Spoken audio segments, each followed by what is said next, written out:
I would say Bible, the Old Testament and the New Testament, is going around all this material.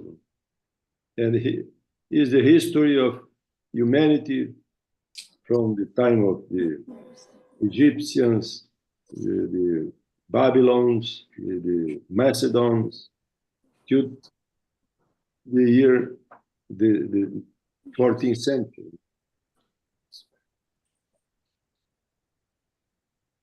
You know, Dave, I think from my point of view, part of what's going on here is a thing that I run into in Joyce every once in a while. Well, actually more than every once in a while, which is Joyce will do something which on the surface seems incomprehensible or, you know, just not normal. And yet, because he is such a good writer in most regards, every time I'm tempted to criticize Joyce, it's tempered by the idea that maybe I just don't understand Yeah. what's going on here. And also, Joyce is also talking the humanity, this history of humanity, till the year 1904. So Right. The collective unconscious. he follows Dante, you know. Yeah. Yeah, I think Joyce got a lot from Dante, and I mean, even Well- Beckett late in his life said that if he could, all he would do is study Dante all day. This is Joyce, Joy. you said Joyce said that? No, Yeah. Beckett, Samuel Oh, Beckett. Beckett. No. Actually, he said more than that, but I really hate the second part of the quote, so I'm not giving it to you. You can look it up yourself. It's kind of like, you know, it's kind of like, well, Sam, you made a good statement, but why'd you add that gratuitous stupidity at the end of the sentence?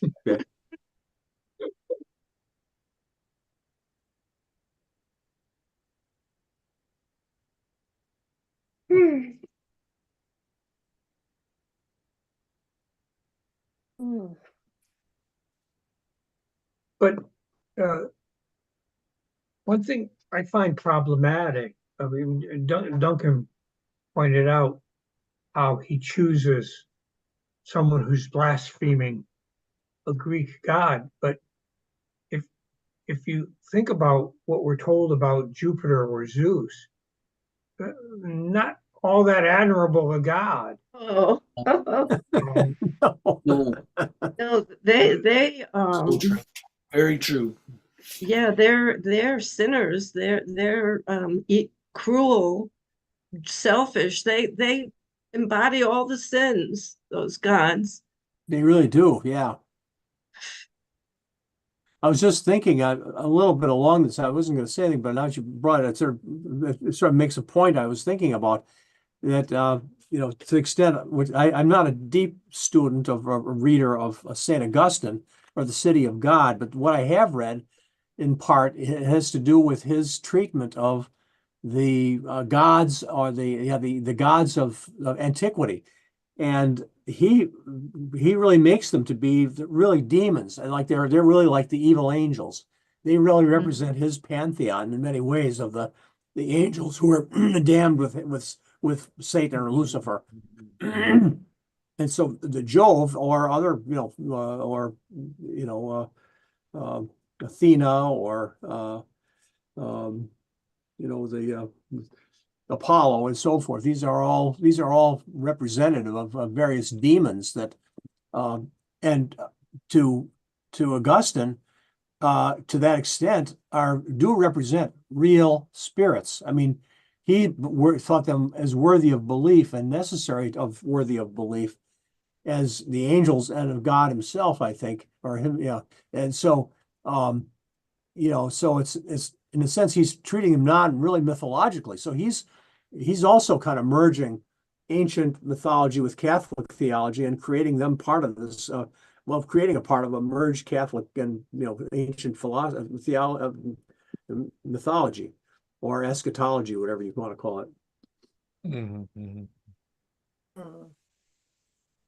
And part of me wonders as well, has he got somebody somebody in Florence, that he can't name? Oh, yeah, the So, stand-in for yeah, them. if this is a code for somebody. I don't Mhm. just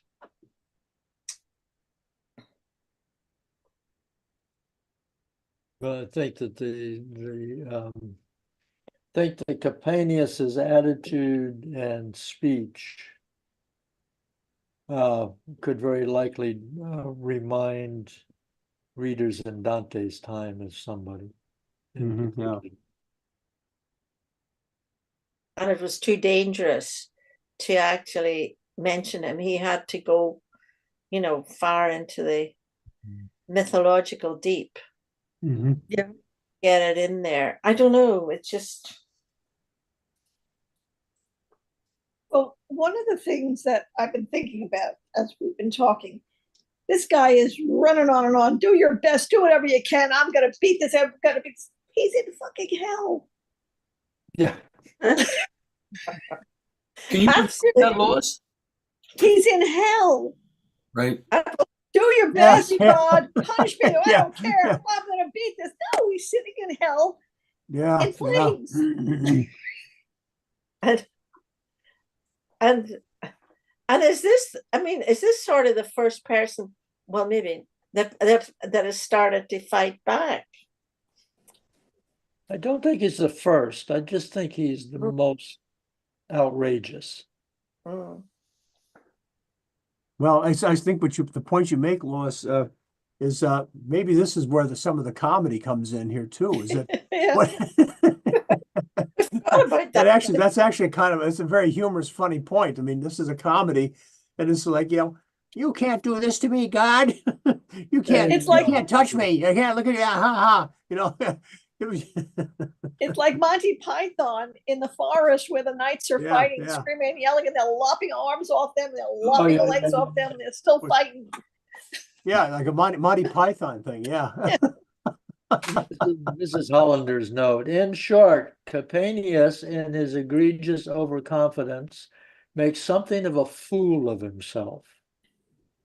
And then apparently we're going to meet him again in the Inferno in Canto 25.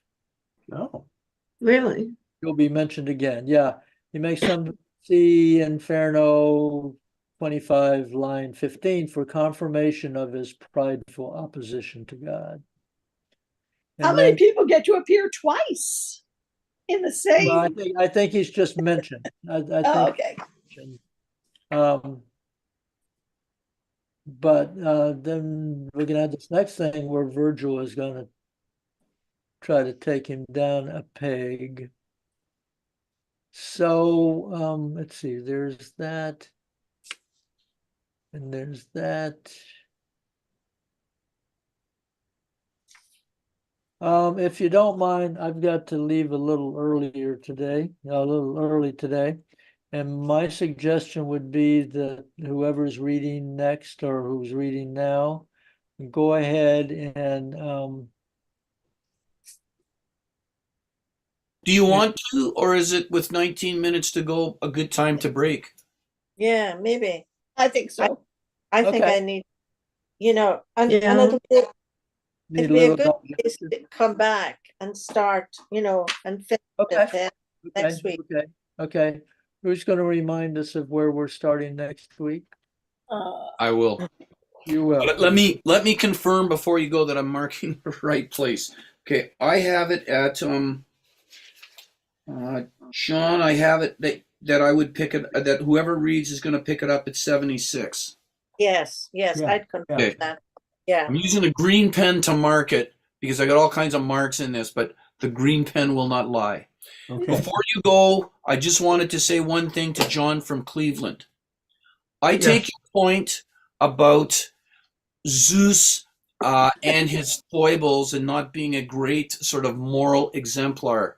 However, in this book, there are places where Dante distinguishes between the office, for instance, the office of the Pope and the majesty of that office, and the holder of that office who does not maintain the high standards, I guess. But he still makes the distinction that there is this office and it deserves some reverence. And I'm wondering if that's the case with Zeus here. You know, he has his foibles, but Capenus is going against the office. Yeah. Okay. I leave you with that.